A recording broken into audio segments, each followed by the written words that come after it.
The first thing I noticed was the silence, not the good kind, not the quiet you get on a Sunday morning when the coffee's hot and the newspaper's still folded on the porch. This was the kind of silence that fills a room after something goes wrong and nobody wants to be the first to say it out loud. I was standing at the kitchen counter, still in my work boots, still holding the mail I grabbed on the way in. The house felt off the moment I stepped through the door, like a clock that had stopped, but nobody had noticed yet. My daughter-in-law Priscilla's car was gone from the driveway. That wasn't unusual. What was unusual was the way my grandson Eli was sitting at the kitchen table, not doing homework, not on his phone, just sitting there with his hands flat on the wood, staring at nothing. He was 14 at the time. 14-year-olds don't sit still unless something's happened. "Hey, bud," I said. He looked up at me, and I knew immediately. Whatever had gone wrong, it was worse than I was prepared for. Let me back up. My name is Harold, and I'm 67 years old. I spent 38 years working for a municipal water authority in Central Ohio. Not glamorous work, but steady. Good pension, good benefits. I did everything right, the way my father taught me to. Pay your bills on time, don't borrow what you can't return, and put something away every month, no matter what.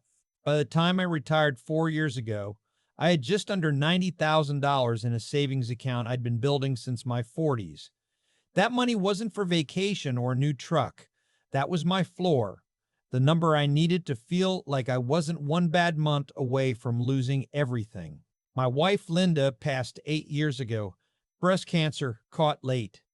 After that, it was just me in the house on Clover Mill Road and my son, Derek, who lived 20 minutes away in Westerville with Priscilla and their 2 kids, Eli and his younger sister, Avery, who was 10. I want to be fair about Derek. He's my son, and I love him. But Derek had always been the kind of man who avoided difficult conversations the way you avoid a pothole. He'd swerve around it, slow down, do anything except address it directly. He'd been that way since he was a teenager. I used to think he'd grow out of it. He didn't. He met Priscilla 11 years ago at a company Christmas party. She was charming. I'll give her that. Warm smile, remembered details, always knew what to say to make you feel like the most important person in the room. Linda liked her right away. I was more careful, but I came around. You want your son to be happy. You tell yourself the little things that bother you are just adjustment, just new relationship, friction. Over the years, though, the little things accumulated. Priscilla had what I can only describe as a talent for spending. Not recklessly, that would have been easier to see. She spent strategically. New furniture when the old was fine. Vacations to places that required flights instead of drives. She found ways to make Derek feel like they were investing in their lifestyle, in experiences, in the kids. Derek, who had never been good with money either, went along with it. They were never in debt, exactly. They were always just short. I helped more times than I should have. 1,000 here, 2,000 there. Helped with a car repair. Helped with Avery's braces when their insurance fell short. I never asked for it back. They were family. That's not how family works, I thought. What I didn't know, what I wouldn't discover until that evening I walked in and found Eli sitting at the kitchen table with his hands flat and his eyes far away, was that it had gone much further than I thought. 3 weeks before that evening, I'd been in the hospital. Nothing dramatic. A kidney stone, which is somehow both unbearable in the moment and embarrassing to admit afterward, like your body failed you in an undignified way. I was in for 2 nights. During those 2 nights, Derek and Priscilla had access to my house. I'd given Derek a key years ago for emergencies. I'd also, and this is the part I still feel the shame of, I'd written my online banking password in a small notebook I kept in the kitchen drawer. Old habit from when I first set up the account and couldn't remember passwords to save my life. I'd written it down and never thought about it again, because I lived alone and trusted my family and didn't think I needed to treat my own kitchen like a vault.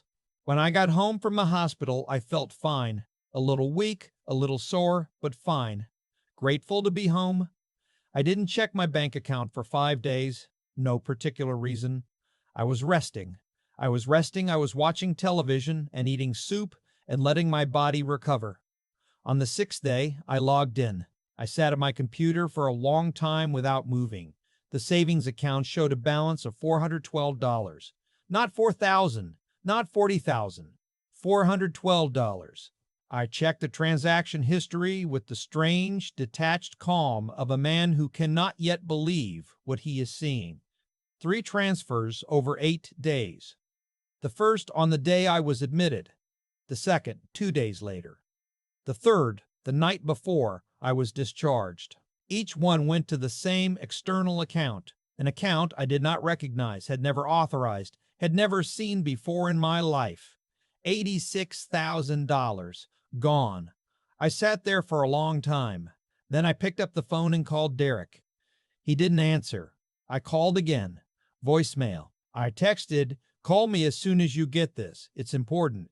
He called back 2 hours later with that careful, slightly too casual tone he uses when he already knows something's wrong and is hoping if he stays calm long enough, it'll resolve itself without him having to engage. "Hey, Dad, what's up?" I told him what I'd found. There was a pause. Not a shocked pause. A weighing pause. The pause of a man calculating what he can still keep hidden. "That doesn't make any sense," he said. "Are you sure you're reading it right? You might still be tired from the hospital." I told him I was reading it correctly. Another pause. "I'll look into it," he said. He never called back. For 3 days, I didn't sleep more than a few hours. I kept returning to the computer, kept staring at the same $412, kept running through the possibilities in my mind and arriving at the same place. I called the bank and reported unauthorized transfers. They opened an investigation, but they were careful to tell me that because the account had been accessed with my correct credentials, my username, my password, the path to recovery was complicated. They weren't saying no. They were saying slow. I called Derek twice more. Both times he was brief, distracted, said he was looking into it. The third time I called, Priscilla answered his phone. "Harold," she said, and her voice was the same warm voice I'd known for 11 years. The voice that remembered your birthday and asked about your cholesterol and brought casseroles when Linda was sick. "I know Derek told you he's looking into this. We don't want you to worry." I told her I was beyond worry and into a different emotion entirely. She said, "These things happen with online banking. Sometimes there are glitches." I told her these were not glitches.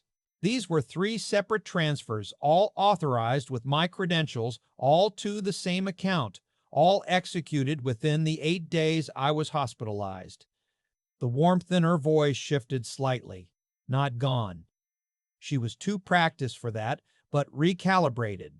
"Harold, I really think you should let the bank handle this. These investigations take time." After I hung up, I sat in my kitchen and understood, with the clean, cold clarity that comes when you've run out of other explanations, what had happened. That was when I drove to Derek's house. Priscilla's car was in the driveway, Derek's wasn't. I rang the bell, and Priscilla answered with Avery on her hip, and the warmth was back in place, professional as ever. She invited me in, offered me coffee. Avery ran off to watch television. We sat at the kitchen table and I told her, very quietly, that I knew it was her. She didn't deny it immediately. That surprised me. She looked at her coffee cup for a moment, and something passed across her face that I couldn't fully read. Not guilt, exactly. Something more complicated. Calculation, maybe. Or the brief exhaustion of a person who has been managing a lie for a long time and is suddenly tired of the weight of it. "We were going to pay it back," she said finally. I looked at her. "Derek and I have been under so much pressure. You don't know what it's been like. The mortgage, the kids' school, his job situation." I asked her to stop. "We were going to pay it back," she said again, quieter. "It was never supposed to be permanent." I told her that taking money from someone's bank account without their knowledge or consent has a specific legal name. I told her I had already reported it to the bank. I told her that I had spent the last 3 days documenting everything and that I was not calling them about a glitch. The warmth in her face went away for good then. I drove home. Derek called me that night. It was not a good conversation. He kept cycling between defending her, defending himself, and suggesting that making this a legal matter would destroy the family.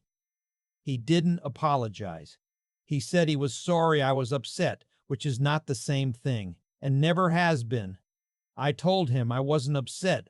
I was past upset. I was at the place on the other side of upset where everything gets very still. After I hung up, I sat in my kitchen for a long time. I thought about Linda. I thought about the 38 years I'd shown up to work in all weather for this. I thought about what I was going to do. I didn't know yet that Eli had already done it.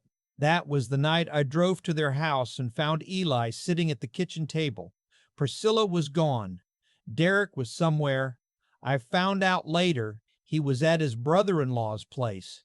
Avery was asleep upstairs. It was just Eli, still and quiet as I'd never seen him. I sat down across from him. For a while, neither of us said anything. The refrigerator hummed. The clock above the stove marked the seconds. "Grandpa," he said finally, "I need to show you something." He got up and got his laptop from the counter, sat back down and turned it toward me. He'd opened his email.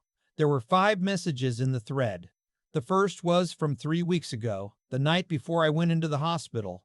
He'd sent an email to the Westerville Police Department's non-emergency address. He'd written in the careful, formal English of a 14-year-old trying very hard to be taken seriously that he believed a financial crime was being planned against his grandfather and that he was requesting guidance on how to document and report it.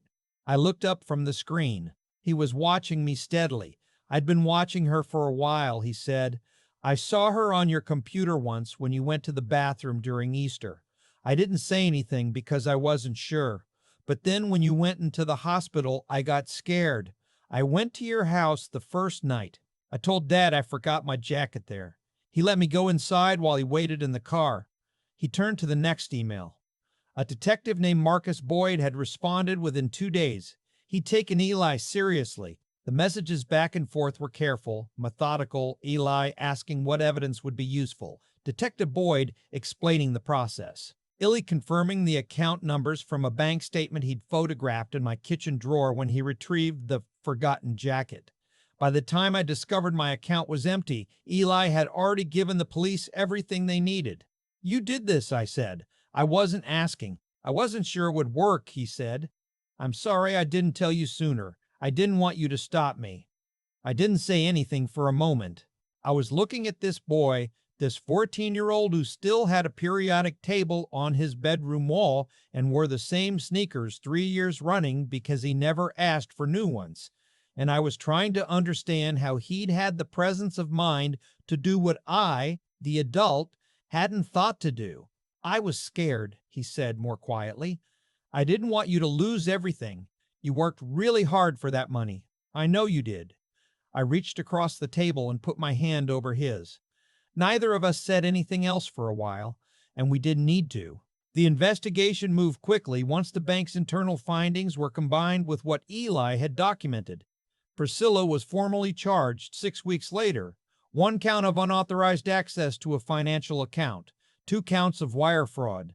The amounts were clear, the evidence was clean, and she had no credible defense once the transfer records were matched against the credentials she'd used. Her attorney argued for leniency. She had no prior record. She had 2 children. She was under significant financial stress. The judge was not moved. She received 18 months, suspended to 8 months with monitored probation, plus full restitution. I want to be honest about the restitution. I got back $61,000. The remaining 25 had moved through several accounts by the time the investigation concluded, and recovering it fully would have required additional civil litigation that I didn't have the energy or the desire to pursue at 67 years old. 61,000 is not 90,000. But it was enough to make my floor feel solid again. Derek was not charged. There was no evidence he'd directly authorized the transfers, and Priscilla was consistent in claiming she'd acted without his knowledge. I don't know if I believe that. I'm not sure Derek fully knows either. That's the thing about people who avoid hard truths. They get very good at constructing deniability even with themselves. He called me after the sentencing. It was a short call. He said he was sorry. He said it the way he says most hard things, quietly, fast, like he wants to get it out of his mouth before he loses his nerve. I told him I heard him. I didn't say I forgave him because I wasn't there yet, and I'm not a man who says things I don't mean. We still talk occasionally. It's careful and it's different. Maybe it becomes something more over time. I don't know. What I do know is this. Avery and Eli came to stay with me for 6 weeks during the proceedings. Derek's mother on Priscilla's side took them occasionally, but mostly they were with me. We cooked dinner together, we watched old baseball games. Eli fixed the downstairs toilet because he'd watched a YouTube video and wanted to try. Avery cried some nights, and I sat outside her door until she fell back asleep. There's a word for what I felt during those weeks, and it's not a word I expected. It was something close to peace. Not because the situation was good, it wasn't, but because I was useful. Because I was needed. Because this boy had trusted me enough to act on my behalf before I even knew I needed protecting. And now I got to return that in the quieter, daily ways that matter just as much. I've thought a lot about what Priscilla did and why. I don't think she's a monster. I think she's a person who made a calculation. That I was old. That I was alone. That I had money I wasn't really using. And that a temporary theft from someone who loved her family was manageable. I think she told herself the story where it all worked out and nobody got hurt. I also think she underestimated Eli. That's the part I keep coming back to. Not the fraud, not the legal process, not the money. It's the fact that a 14-year-old boy looked at a situation that adults were failing to address, decided he had both the right and the responsibility to act, and then did it correctly, methodically, without anyone telling him to. I didn't teach him that, not directly, but maybe I showed him something over the years, that you don't walk past things that are wrong just because they're inconvenient to address, that the people you love deserve your best judgment, not just your good intentions. The day before the school year started back up and Eli went home, he came into the kitchen while I was making eggs. He sat down at the table and said, in the same matter-of-fact way he says most things, "Grandpa, are you going to be okay?" I told him yes. "For real?" he asked, not just saying it. I turned around and looked at him. "For real," I said. He nodded, satisfied, and asked if there was enough for two. There was. There always is when he's here. I want to say one more thing, because I've been thinking about it since this all ended, and I'm not sure I'll find a better place to say it. People ask me sometimes, friends from work, neighbors, my brother down in Kentucky, whether I regret giving Derek a key to my house, whether I regret writing that password down, whether I trusted too much, left myself too exposed, should have been more careful. The answer is yes, of course. All of those things. I should have been more careful. I should have changed my passwords years ago and kept them in my head, not a drawer. I should have paid more attention to the slow accumulation of smaller helps that created the impression in someone's mind that my savings were accessible. But I'll tell you what I don't regret. I don't regret loving my family. I don't regret helping when I thought I was helping. I don't regret that I opened my house to those two kids and sat outside a 10-year-old's door at 2 in the morning because she was crying and her parents' world was falling apart. What happened to me was wrong, and it happened because someone I trusted made choices I can't excuse. But the response to being hurt by love is not to stop loving, it's to love more carefully, to keep the doors open but know where your keys are. Eli is 15 now. He's doing well in school. He wants to study criminal justice, which I find either predictable or perfect depending on the day. He came over last Saturday. We watched the game. He ate most of the chips.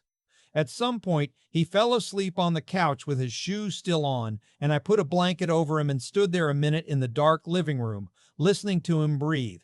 67 years old. A mostly empty house on Clover Mill Road. A lot of mornings ahead of me, God willing. I'm going to be fine. I've been sitting with this story for a while now, trying to figure out what it actually taught me. Not the headline version of it, not protect your passwords or don't trust family with your finances, though those things are true and worth saying. I mean the deeper thing, the thing underneath all of it. Here's what I keep coming back to. Priscilla didn't wake up one morning and decide to steal from an old man. It happened gradually. Every time I helped without being asked. Every time I absorbed a cost that should have been theirs to carry. Every time I looked the other way at something small that bothered me. I was telling her without words that there were no real consequences to taking from me. I made it easy, not on purpose, but I did it. What she did was wrong, completely and entirely wrong, and I'm not excusing a single day of her sentence. But I also know that the conditions for what happened were built slowly, over years, and I was part of building them. That's a hard thing to sit with. I sit with it anyway because pretending otherwise doesn't help me or anyone else. The other thing I think about is Eli, 14 years old. He didn't have a rule book for what he did. He didn't have an adult telling him, here's the correct way to handle this situation. He looked at something that was wrong, decided it mattered enough to act on, and then did the hard, careful, unglamorous work of acting on it. Alone, over weeks, without any guarantee it would work. That kind of character doesn't come from nowhere. It comes from paying attention to what adults around you actually do, not what they say. Somewhere along the way, Eli learned that walking past a wrong thing because it's inconvenient is not the same as being kind. He learned that protecting someone you love sometimes means doing something uncomfortable. I don't know exactly when he learned that, but I know he learned it, and I know it's the thing I'm most proud of in this whole story. There's a version of these events where I never found out, where the bank investigation stalled, where Derek kept running interference, where Priscilla's story about glitches and misunderstandings was just slippery enough to delay everything long enough that the money was truly gone. That version exists. It almost happened. The only reason it didn't is because a 14-year-old decided that the truth was worth more than keeping the peace. I think about that every time someone asks me if I'm bitter. I'm not bitter. I'm something more useful than bitter. I'm awake in a way I wasn't before. I pay attention differently now. To my finances, yes, but also to people. To the small moments where someone shows you who they are before the big moment confirms it. Priscilla showed me in a dozen small ways across 11 years that she saw my money as a resource she was adjacent to rather than something that belonged entirely to me. I chose not to look directly at that. I won't make that choice again. And I'm awake to the other side of it too. To what it looks like when someone is genuinely good. Eli sat at that kitchen table with his laptop and showed me what he'd done, and he wasn't proud of it in a showy way. He was just matter-of-fact about it, the way he is about most things. Like it was simply the right thing, and so he did it, and now here we are. That's the person I want to be, at 67 for whatever years I have left. Not dramatic about it, not looking for credit, just doing the right thing because it's the right thing, and trusting that the doing of it is enough.